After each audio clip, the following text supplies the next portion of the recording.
I think Afghanistan and Iraq are both cases where we got involved without studying the problem well enough. I don't think we had a choice in Afghanistan. We responded to 9/11 and we got involved. But we thought through first we would go after al-Qaeda, necessarily overthrowing the Taliban regime. But we really didn't think through then what. Now you've got this broken country that's had, at that point, more than 20 years of war. And so there was this practical and moral requirement to help them put the pieces together. That turned out to be far greater requirement than was sort of anticipated or initially resourced. And so we need to stop, look at those, and make a decision. Doesn't mean we won't do it, but it means we need to understand. In Iraq, we're a little more guilty.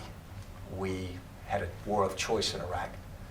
The data was there to tell us that once we overthrew Saddam Hussein, that the country was likely to fragment into many pieces, into a high level of violence. We chose not to accept that part of the data and predict it.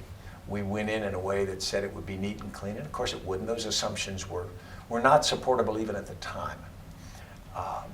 So once we got in there, as Colin Powell said, you break it, you buy it.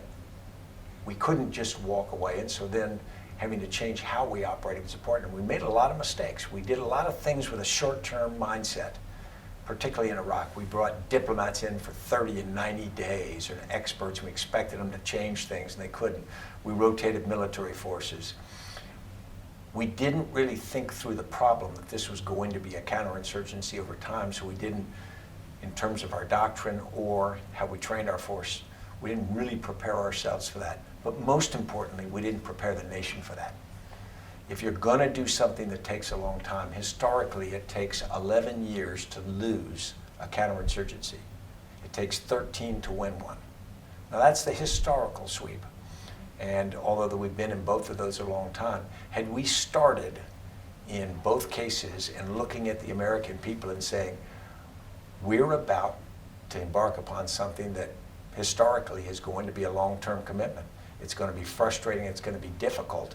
We're going to have ups and downs, but that's what we're signing up to do. Then I think you get a different approach to it. And I would urge us in the future to have that look of reality.